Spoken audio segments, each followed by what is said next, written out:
21절에서 23절입니다. 빌립보서 4장 21절에서 23절입니다.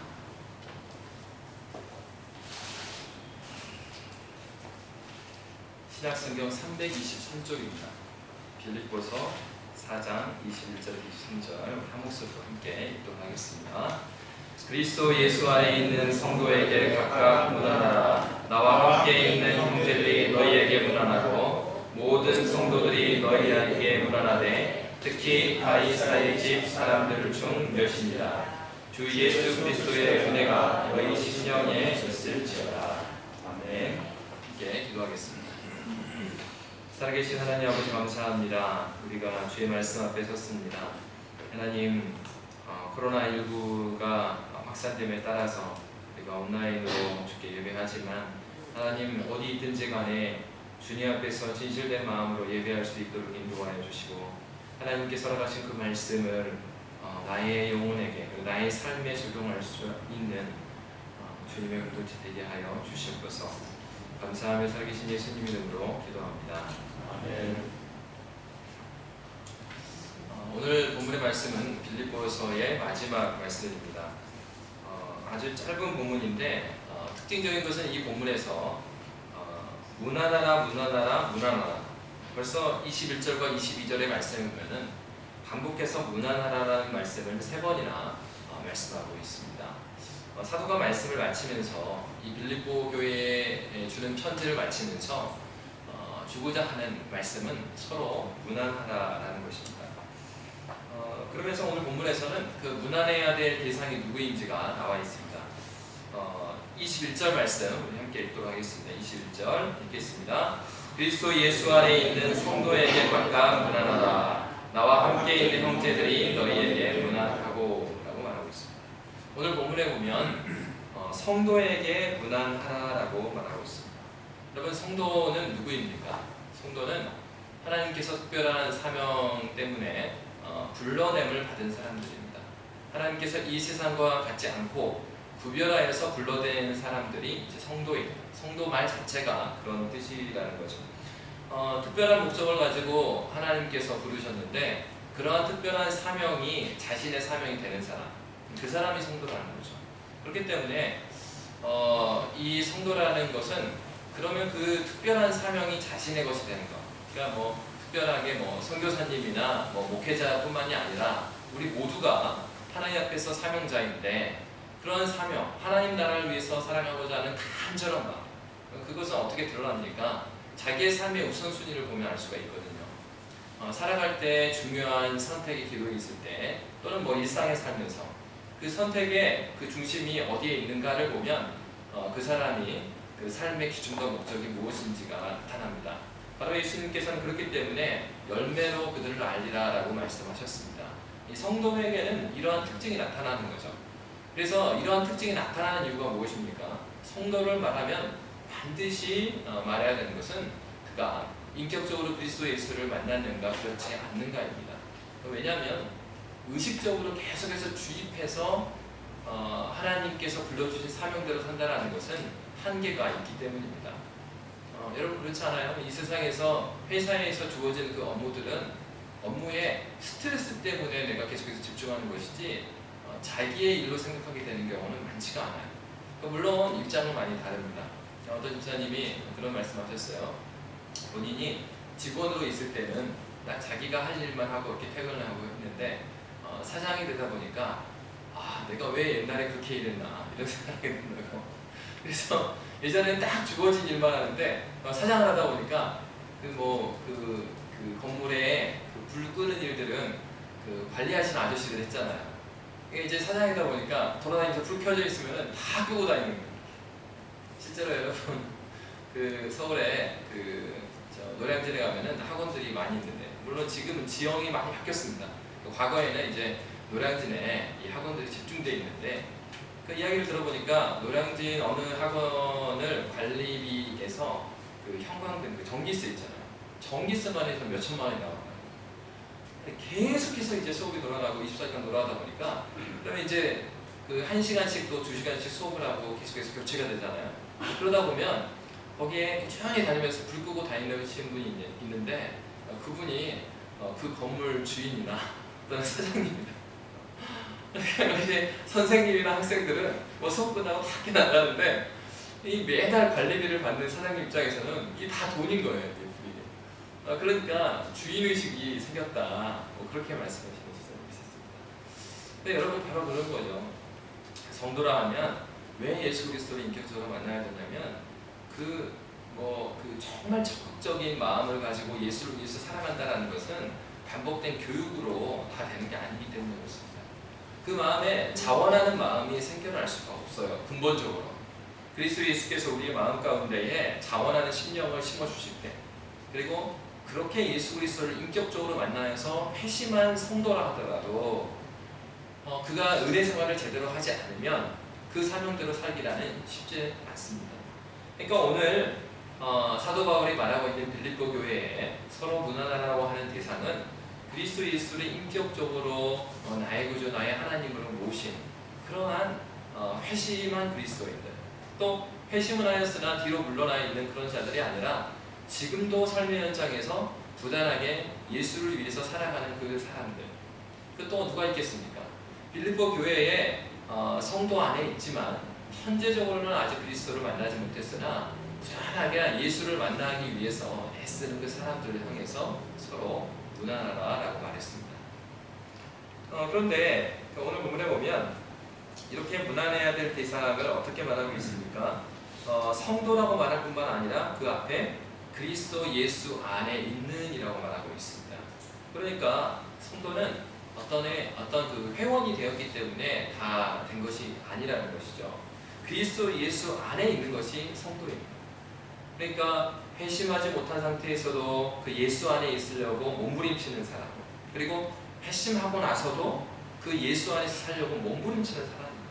물론 이 말은 우리가 100% 정말 흠과 티가 없을 정도로 깨끗하다는 말을 하는 게 아니라 현재적으로 이렇게 몸부림치고 있는 사람을 말하고 있는 거죠. 성도가 누구입니까? 그리스도 예수 안에 있는 사람입니다. 그러다 보니까 역사적으로 보면은 그런 교리가 있습니다. 그러니까 우리 안에 들지 않은 자들까지도 모두 그리스도의 몸으로 여긴다라는 그런 교리가 있어요. 그 얘기가 뭐냐? 지금 상황이 좀 다르죠. 지금은 이제 대부분이 선교지이고 우리나라도 이제 선교지가 기독교를 받아들인 나라다 보니까 그렇지만은 예전에 유럽에서는 태어나면 자신의 선택과 상관없이 그 지역에 있어서의 영주나 왕이 선택한 종교가 자기의 종교가 되죠. 그러면은 내가 교회를 등록하지 않아도 예를 들어서 홍콩이라는 곳이 홍콩의 정관이 여기는 기독교다, 가톨릭이다 다 정해놨으면 그냥 태어나면 교인입니다. 그러다 보니까 중세 때도 마찬가지로 그 이후에 유럽에 있는 교회들이 무엇을 경험하게 되냐면 그렇게 하다 보니까 그냥 교인은 교인인데 그래서 주일날도 나오죠 교회. 근데 명목상의 그리스도인들이 그렇게 많은 거예요. 교회 나왔지만 예수를 만나지 못한 아직은 그러다 보니까 그런 사람들도 그리스도인이라고 할 수 있습니까? 라는 질문이 생기죠. 그러면서 이야기했던 것이 뭐냐면 하나님께서 그리스도의 몸된 지체로 교회 안에 있는 모든 자들을 부르셨다라는 교리가 생겨나게 돼요. 그게 이제 잘못됐다는 것이 아니라 그건 어떤 측면에서 그렇습니까? 요한복음 10장에서 어떤 말씀이 있냐면은 예수님께서 하나님과 우리 사람의 관계를 목자와 양으로 비교하면서 그리스도께서 우리 밖에 있는 양들도 자신의 양으로 여기셨다라고 이야기하시거든요. 그러니까 우리 밖에 있다는 것은 아직 교회 안에 있지 않거나 교회 안에 있어도 그리스도 예수를 만나지 못했다 하더라도 하나님께서 우리가 다 알지 못하는 하나님의 섭리 가운데서 그를 구원의 길로 이끌어 주셨다라고 우리가 믿는 거예요. 왜 그랬겠습니까? 그 사람이 구원을 받았고 그렇지 못했고에 대한 부분을 우리는 아주 원론적으로 말하면 명확하게 알 수는 없어요. 물론 그런 증거 있습니다. 그가 그리스도 예수를 누가 봐도 너무 사랑하는 사람이 있죠. 그런 사람은 아주 명확하게 예수 그리스도를 만난 그런 증거들이 보이는 사람인데 그렇지 않은 사람도 많이 있잖아요. 그런데 그것에 대해서 우리가 함부로 말하지 않는 거예요. 왜냐하면 구원에 대한 문제, 생명에 대한 문제는 누구에게 주어져 있는 것입니까? 그것은 우리가 어떻게 보느냐는 우리의 눈에 의한 것이 아니라 오직 하나님께 맡겨져 있는 거죠. 그리스도 예수께 맡겨져 있는 것이기 때문에 우리가 그 부분을 함부로 말하지 않는 것이죠. 그러니까 다만 우리에게 주어져 있는 사명이라는 것은 주님을 알지 못하는 자들에게 복음을 증거하고 또 교회 안에 회심하지 못하는 자들에게 종용하여 함께 은혜의 자리에 나오도록 만들고 그래서 하나님을 깊이 만나도록 이끄는 것이 우리의 역할이죠. 우리는 하나님께서 부르실 때 판단자로 부르지 않았습니다. 심판자로 부르지 않았습니다.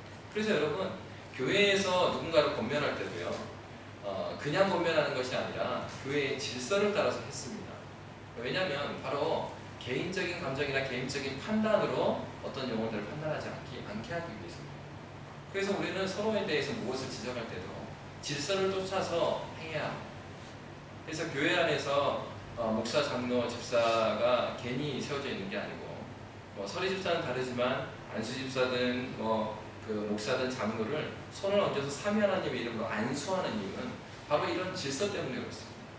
근데 역사적으로 보면 이런 질서를 파괴하는 일들이 계속해서 있어왔고 그럴 때마다 교회는 교회의 거룩성을 지키지 못하고 교회가 무너졌던 것을 볼 수가 있어요.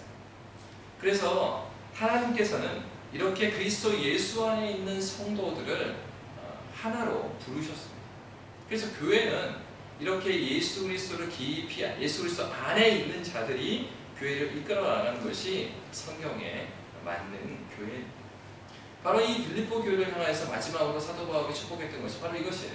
너희 교회가 그냥 사람들이 많이 모여있는 다수결의 원칙에서 가는 것이 아니라 그리스도 예수 안에 있는 성도들의 무난하는 공동체가 되라.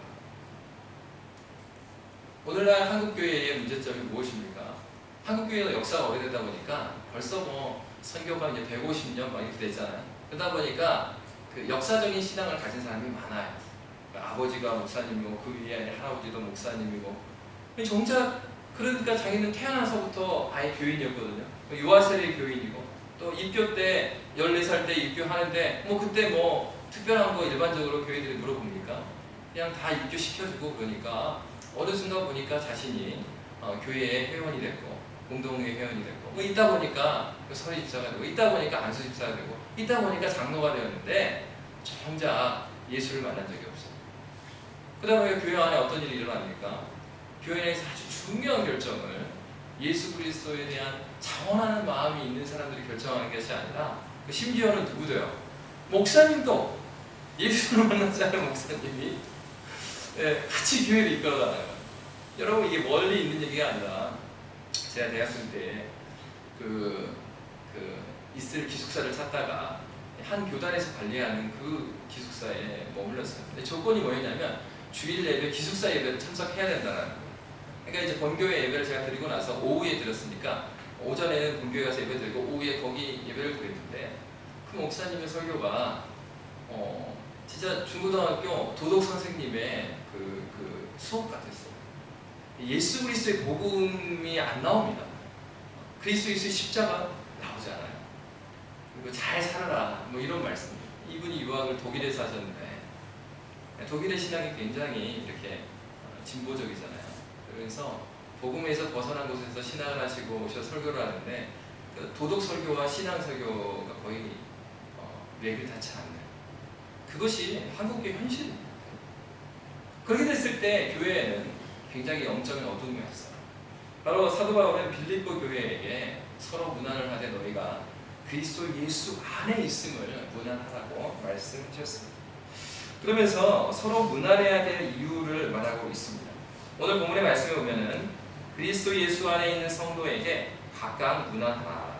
또 그 다음 줄에는 너희에게 문안하고 또 22절에도 모든 성도들이 너희에게 문안한다라고 말하고 있습니다. 이 문안할 때에 서로 문안해야 되는 이유가 무엇이겠습니까? 이것은 사도가 말할 때 어떻게 보면 이 본문에 나와 있는 나와 함께 있는 형제들이 너희에게 문안한다고 했을 때 사도 바울과 함께 있는 자들이 빌립보 교인들을 대부분 보지 못한 사람들이 많아요.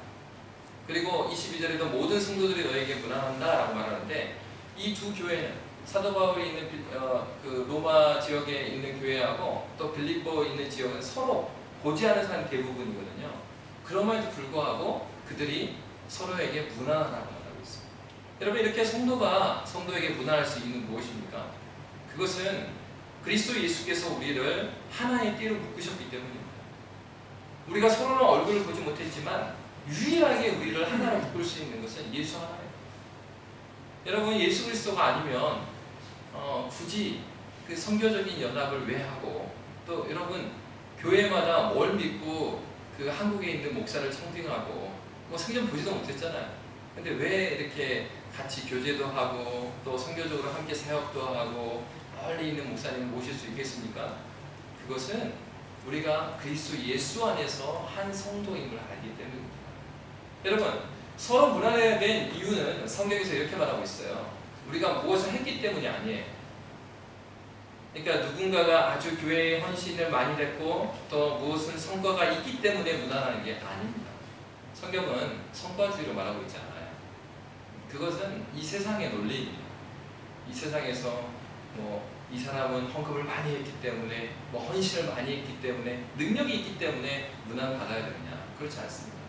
성경에서 말할 때 문안하는 그 근거는 바로 우리의 존재로부터 시작합니다.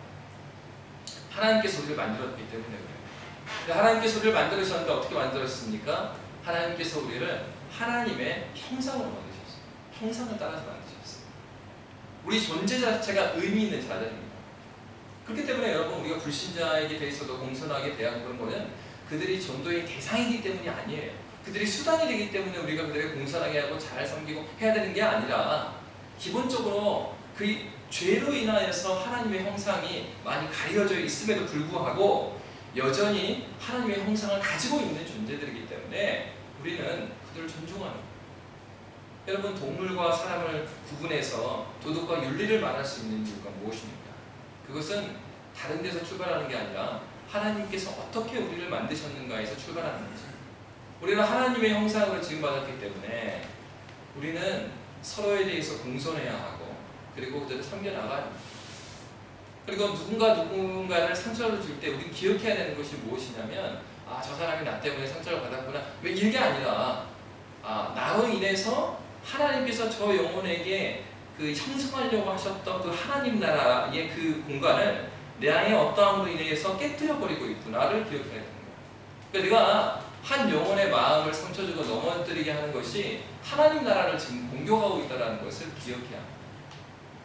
하나님께서는 하나님 나라를 우리가 예수 그리스도 인격적으로 만남으로 경험하게 하여 주시고, 그렇게 함으로 말미암아서 하나님의 나라의 그 풍성함을 함께 누리기를 원하셨죠. 바로 그것이 우리에게 주신 문안해야 될 이유이죠. 그래서 나에게 하나님께서 주신 그 은혜뿐만 아니라 저 영혼도 하나님의 그 영광을 누렸으면 좋겠다 하는 그 마음입니다. 그리고 그럴 수 있는 가능성이 어디에 있어요? 그도 하나님의 형상을 따라 만들었기 때문에 하나님께서 그러한 교회로 우리를 부르신 것입니다. 그런데 오늘 특징적인 것은 이 말씀을 할 때, 문안하라 할 때 각각 문안하라고 그랬어요. 문안을 할 때 서로 문안하는 것입니다. 이 문안하는 것은 누가 누구를 시켜서 문안하는 게 아니에요. 각각 문안하라, 이 얘기는 자원에서 자신이 먼저 하는 것입니다. 여러분, 우리에게 중요한 것은 자원함으로 하나님을 섬겨나가는 것입니다. 문화는 많이 다를 수 있어요. 제가 이 홍콩에 와서 보니까 각각 다른 세상을 사시는 것 같아요. 한국말이 계시는데. 근데 보통 그 다른 세상을 살아가는 기준이 언제냐면 보통은 한국을 떠나왔을 때 기준이시더라고요. 그러니까 그 한국을 떠나왔을 때 80년대에 떠나왔으면 80년대 한국의 문화와 사상이 여기 들어가 계세요. 보통. 그래서 이 기준으로 쟤는 예의가 없다. 또 최근의 분들은 어떻게 생각하시냐? 오래된 분들을 향해서 그분들 너무 힘들다고. 뭐가 힘드십니까? 너무 그 한국에서 유행하는 꼰대 스타일이시더라고요. 한국 사람들도 이제 안 그러시는데 여기 오니까 그렇습니다. 여러분, 이것은 이 문화적인 차이라는 것은요, 세월이 지나면 예의도 달라지고 문화도 달라지고 다 달라집니다. 그러나 성경에서 말하는 진리는 달라지지 않아요. 서로 살아가는 그 말씀이랑 또 이 본문에서 말하고 있는 각각 문화라고 하는 것은 어떤 문화적인 배경 때문에, 그러기 때문에 지켜야 될 무엇이 아니에요. 그리고 그 지키는 행위의 출발선은 너 왜 나한테 그렇게 안 하지? 그게 아니라 자신이 먼저 하는 거죠. 교회 안의 섬김이라는 그런 거예요. 왜 당신은 안수 집사인데 이걸 하지 않습니까? 그거 어려운 얘기입니다. 그리고 왜 당신은 이걸 하지 않아요? 어떤 분은 그렇게 말하는 거예요. 나는 집사도 아니어서 자유롭다고. 여러분, 집사가 아니어서 자유로운 사람이 이 세상에 어디 있습니까? 오늘 성경에서 주는 교훈은 집사기 때문에 주는 교훈이 아니거든요. 그러니까 직분자이기 때문에 주신 교훈은 아주 소수예요. 성경에 디도서나 디모데전서에 아주 명확하게 감독하는 자는 이렇게 해라. 요 몇 구절이 그런 거고, 성경의 대부분의 말씀은 신자에게 주시는 말씀입니다. 성도니까 그렇게 가야죠. 성도니까 내가 먼저 자원해서. 여러분, 교회가 교회될 수 있고 교회가 하나님 앞에서 굳건히 설 수 있는 공동체의 특징은요, 누가 했기 때문이야, 누가 잘못했기 때문이야, 이런 공동체는 굉장히 어려운 공동체예요. 정말 아름다운 공동체는 그게 보이는 사람 그걸 섬겨나갑니다. 말도 없이 이름도 없이 빛도 없이 섬겨요. 정말 섬기시는 분들은 이름 없이 빛도 없이 부족한 부분을 자신이 메꿔 갑니다. 그럴 때 교회가 세워지는 거예요. 가정도 마찬가지 아닙니까? 또 생각해 보세요. 그 아내가 남편에게 도대체 이렇게 돈을 못 벌어가고 나를 힘들게 하는 그런 가정은요, 평생 시끄럽습니다.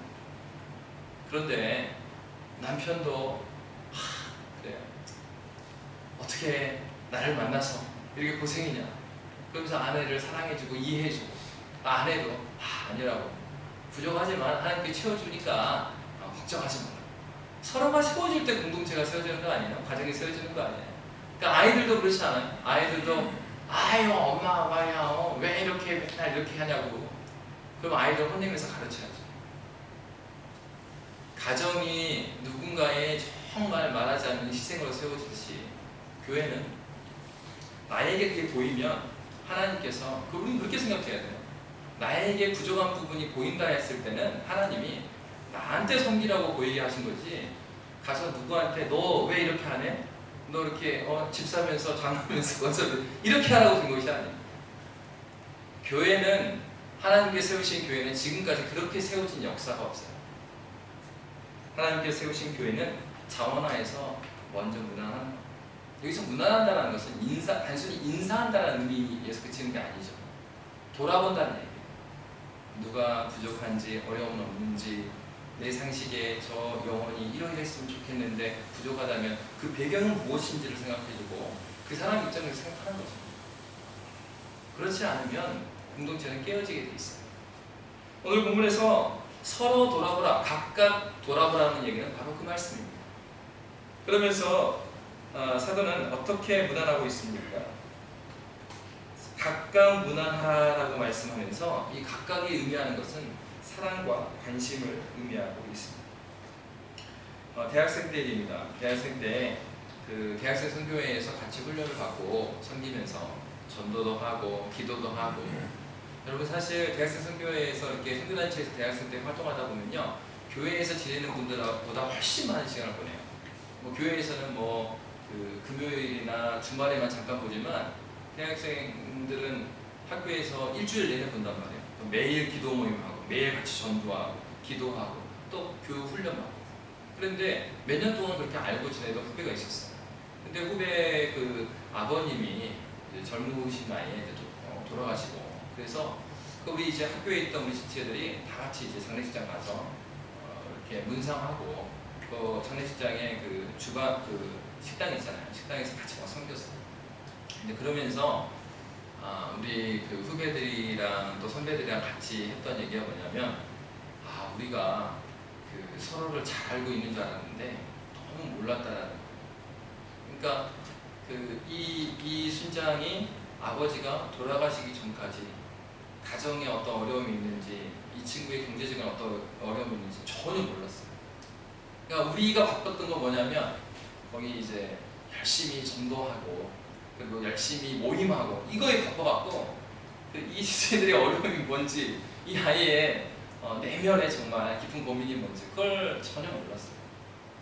오늘 본문에서 각각 무난하라는 것은 서로를 깊이 있게 알으라는 거죠.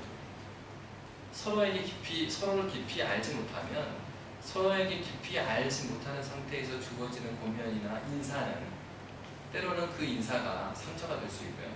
때로는 그런 권면은 전혀 도움이 안 될 수가 있습니다. 오늘 본문에서 성도에게 각각 문안하라라는 것은 사랑과 관심을 가지라는 얘기입니다. 여러분, 아이를 망칠 수 있는 가장 좋은 방법은 그냥 윽박 지르고 막 명령을 내리시는 거예요. 그렇게 한 10년 하시면 그 이후에 이제 사춘기 때 자연스럽게 부모를 떠나게 됩니다. 마음에서부터 떠나고요. 그리고 그에게 자유가 주어졌을 때 그 발로 이제 부모를 떠납니다. 그리고 부모와의 관계는 단절되는 거죠. 그리고 그가 고백하는 것은 나는 우리 아빠처럼 살지 않겠다. 그리고 나는 우리 엄마처럼 살지 않겠다라는 거죠. 여러분, 아이를 망칠 수 있는 방법은요, 그냥 커뮤니케이션을 하는 게 아니라 막 윽박 지르는 거예요. 여러분, 서로를 무난하고 교회가 온전히 설 수 있는 것은 다른 것이 아닙니다. 서로에 대한 내가 그 사람이었다고 한다면, 그리고 내가 그였다라고 한다면 하는 뜨거운 사랑을 가지고 충분히 이해하는 마음을 가지고 서로를 섬겨야 된다는 것이죠. 또 각각 문안하라는 것은 그를 깊이 이해하고 그를 사랑함으로 관심으로 문안하라는 것입니다. 사도는 이렇게 말하면서 자신이 지금 문안하고 있는 사람들이 누구인지를 밝히고 있습니다. 빌립보서 4장 21절 22절 말씀입니다. 함께 읽도록 하겠습니다. 21절 22절 다시 한번 읽겠습니다. 시작. 그리스도 예수 안에 있는 성도에게 각각 문안하라. 나와 함께 있는 형제들이 너희에게 문안하고 모든 성도들이 너희 안에 너희에게 문안하되 특히 가이사의 집 사람들 중 여신이라. 먼저는 오늘 본문에서 어떻게 말했습니까? 나와 함께 있는 형제들이 지금 문안하고 있다라고 말했어요. 여러분, 형제라고 말하고 있습니다. 여러분, 교회에서 왜 형제자매라고 말합니까? 교회에서 중요한 것은 어떤 직분이 아니거든요. 어떤 그 위치, 그게 중요한 게 아니라 성도라는 이름이 가장 아름다운 이름이고 또 형제자매라는 이름이 가장 아름다운 이름입니다. 사실 원리적으로 가장 아름다운 이름이에요. 근데 그 형제자매라는 말이 굉장히 어려울 때가 언제입니까? 실제로는 형제자매처럼 안 돼 하면서 말로 형제자매 할 때 그때 굉장히 그 이율배반적인 생각이 들게 되는 거죠. 앞에서는 그런 것 같은데 실제로는 그렇지 않는 모습을 보면. 근데 바울 사도는 지금 형제들이 함께 문안하다라고 말하고 있어요. 바울 사도는 앞에서 말했던 바와 같이 이 빌립보 교회를 칭찬했던 이유가 무엇입니까? 그가 멀리 떨어져 있지만 그 바울 사도의 그 어려운 상황을 알고 물질로 헌신했을 뿐만 아니라 바울 사도와 함께 동역할 수 있는 일꾼을 그들에게 보냈습니다. 바울 사도가 위로를 받은 것은 그 물질보다도, 왜 그러냐면 내가 이것이 물질이 필요해서 말한 것이 아니다 그랬잖아요. 그러니까 그걸 보내서 그 물질로 통해서 전해진 그 빌립보 교인의 그 마음이죠. 그리고 그 빌립보 교회에서 보내왔던, 전달해왔던 에바베로디도와 같은 그런 사람들, 아볼로와 같은 이런 사람들의 그 디모데와 같은 사람들의 그 마음이죠. 그들이 위로가 되는 거죠. 바로 성경이 말하고 있는 것은 교회라는 것은 형제의 공동체라는 것입니다. 형제의 공동체.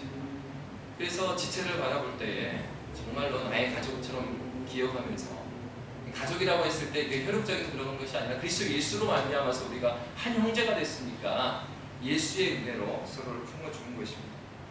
그러면서 오늘 성경은 우리가 22절 말씀에서 읽었던 바와 같이 이 교회라는 곳은 틀을 넘어서는 공동체다라는 거예요.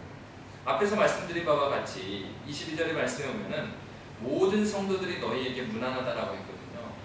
그러니까 앞에서 말씀드린 바와 같이 지금 바울 사도가 있는 교세에 있는 성도들하고 또 빌립보 교회의 성도들하고 대부분이 서로 모른단 말이에요. 그럼에도 불구하고 서로 직접 보지 못하였음에도 그리스도 예수 때문에 서로를 교회로 인정해드립니다. 이런 것을 바로 신학에서는 보편교회 의식이라고 불러요. 영어로 하면 여러분 이게 카톨릭이에요. 사실은 여러분 지금 카톨릭 교회가 아주 성경에서 좋은 이름을 가져가 버렸어요. 카톨릭 교회를 자꾸 카톨릭 교회라고 부르다 보니까 우리 이제 개신교에서 카톨릭이라는 말을 잘 안 쓰는데, 여러분 이 카톨릭이라는 말은 굉장히 소중한 말이에요. 그 얘기는 보편의 교회라는 거예요. 그러니까 우리 애진교회도 교회이고요, 그리스도의 교회이고, 또 옆에 제일교회도 교회이고, 또 동신교회도 그렇고, 우리가 모두 보편교회, 같은 그리스도 예수를 머리로 하는 교회라는 뜻이에요. 그래서 이 말씀을 우리가 어떻게 적용할 수 있습니까? 그러니까 우리 이럴 수 있거든요. 선의의 경쟁을 막 이야기하면서 옆에 교회가 잘 되면 막 배 아파하거든요. 그거는 이 복교교회 의식이 없는 거예요. 그리고 또 우리 부서 안에서 마찬가지 아닙니까? 유치부 또 유초등부 또 중고등부 있으면 어느 부서가 잘 되면 함께 기뻐해야 되는 거죠. 네. 옆에 있는 교회가 잘 되면 함께 기뻐해야 되는 거죠. 이런 것이 복교교회 의식. 다 우리가 주님의 교회다. 이런 의식이 있을 때 저 보지 못한 성도들을 향해서 함께 주의 사랑으로 무난할 수가 있는 것입니다. 네, 여러분 어느 교회가 이랬대라고 말할 때 야, 우리 교회는 그렇지 않으니까 다행이다라는 마음으로 하는 게 아니라 주님의 교회는 그런 교회가 아닌데 주님의 교회는 하나님의 은혜 가운데 서야 되는데 그런 안타까움과 또 그 교회를 기도하는 마음으로 우리가 그렇게 말해야 될 것입니다. 사도는 오늘 그런 마음으로 말하고 있는 것이죠. 모든 성도들이 너희에게 무난하고 있다라고 말합니다. 바로 이 증거가 무엇이었어요? 22절에 하반절에 말씀해 보면은 특히 가이사의 집 사람들 중 몇이니라 라고 말하고 있어요. 여러분 가이사가 어떤 사람이었습니까? 당시에 로마의 황제입니다. 가이사의 집 사람들 몇이다 이 얘기는 가이사의 그러니까 왕족일지 귀족일지 또는 뭐 거기서 일하는 사람일지는 성경에서 말하고 있지 않아요. 그런데 여러분 당시에 교회 안에서 가이사의 집 사람들에게도 무난하다라는 말을 하려고 하면 굉장히 어려운 마음이었습니다. 왜냐하면 그 황제에 의해서 핍박을 받는 성도들이 있는 현실이거든요. 황제한테 핍박받고 있는데 여러분 이렇게 생각해 보십시오. 지금 같은 경우에 막 종교적으로 핍박이 가해지고 막 그럴 때 여러분 중국의 지도자를 위해서 기도하십시다. 우리 시진핑을 위해서 다 같이 기도할까요? 사랑하는 마음을 가지고 그렇게 있을 때 정말 거기서 핍박받는 사람들의 입장에서는 어떤 마음이 생기겠어요? 어떻게 기도합니까? 이런 마음이 생기죠. 근데 사도는 그 얘기를 하고 있는 거예요. 특히 가이사의 집 사람들 중 몇에게도 무난하고 있는 거죠. 그리스도 예수의 사랑 바로 이렇습니다. 틀을 넘어서는 거예요. 우리가 생각하는 민족적인 그 마음도 넘어서는 거예요. 여러분 저도 인간적으로는 일본 사람들을 안 좋아해요. 그럼에도 불구하고 우리가 예수 사랑 안에서 그들을 정말 영혼으로 사랑하는 마음이 우리에게 있어야 되거든요. 왜? 우리가 대한민국 사람이기 이전에 우리는 하나님 나라의 백성들이니까. 그리고 사랑할 수 있는 하나님의 형상으로 우리를 만드셨고 사랑할 수 있는 그리스도 예수를 우리에게 주셨기 때문에 우리 사랑할 수 있어야 돼요. 민족적으로 그럴 뿐만 아니라 여러분 마찬가지입니다. 정치적이든 어떤 상황이든 간에 우리가 동의하지 않는 얘기를 하고 그런다 할지라도 그들에게도 무난할 수 있는 그러한 사람들이 교회예요. 그리고 그러한 곳이 바로 성도입니다. 오늘 사도는 특히 가이사의 집 사람들 중 몇에게도 무난하라고 우리에게 말하고 있습니다. 그러면서 사도는 이 말씀을 23절로 마무리하고 있습니다. 23절 말씀 함께 읽겠습니다. 주 예수 그리스도의 은혜가 너희 심령에 있을지어다. 여러분 모든 문안의 온전함을 사도는 주 예수 그리스도의 은혜로 바치고 있습니다. 왜 그렇겠습니까? 이렇게 앞에서 말하고 있는 각각 무난하고 그리고 틀을 넘어서서 경계를 넘어서서 무난하고 한다 하더라도 우리의 사랑에는 한계가 있기 때문입니다. 이 모든 무난하고 서로를 돌보는 그 사랑 안에는 바로 그리스도 예수 은혜가 없으면 우리는 이 사랑을 감당해낼 수가 없습니다. 사도가 이 빌립보 교회를 향하여서 많은 말씀을 하셨는데 이 말씀의 마무리를 주 예수 그리스도의 은혜로 하고 있습니다. 그 은혜가 어디예요? 너희 심령에 있을지어다 라고 말하고 있습니다. 우리의 마음과 영혼에 그리스도 예수의 은혜가 임하지 않으면 우리는 어떠한 사랑도 할 수 없고 건강한 교회든지 건강한 삶이든지 그리스도에 합당한 그리스도의 삶 자체가 불가능하기 때문입니다. 하나님께서 우리에게 오래도록 이 빌립보 말씀을 함께 나누도록 해주셨습니다. 원하기는 바울 사도가 분명한 것 같이 주 예수 그리스도의 은혜가 우리 교회에 우리 한 명 한 명의 심령에 거하기를 주의 이름으로 빕니다. 함께 기도하겠습니다. 살아계신 하나님 아버지, 우리에게 은혜를 내려 주시옵소서. 신앙이란 우리의 어떠한 독특함을 유지하는 것이 아니라 하나님께서 허락하여 주신 하나님 나라의 어떠함을, 하나님 나라의 그 독특함을 드러내는 것임을 우리가 보게 됩니다. 하나님, 그러할 때 우리 지체들을 서로 무단하게 하여 주시고, 그러할 때마다 아버지 하나님 관심과 사랑으로 섬길 수 있도록 인도하여 주시며, 아버지 하나님 이 말씀을 허락하여 주셨는데 주 예수 그리스도의 은혜가 우리의 심령 가운데 거할 수 있도록 주께서 우리와 함께하여 주시옵소서. 하나님, 이 코로나19 상황으로 인하여서 다시 우리가 온라인 예배를 드리고 있는데, 온라인을 통해서 예배하는 모든 지체들 마음에도 흐트러진 마음이 아니라 그리스도 예수 한 분으로 감사하고, 그 그리스도 예수로 말미암아 멀리 떨어져 있으나 함께 문안하는 예수 그리스도의 은혜 가운데 거하는 교회 되게 하여 주시옵소서. 주께서 함께 하심을 인하여 감사하며 살아계신 예수님 이름으로 기도합니다. 아멘. 찬송가 390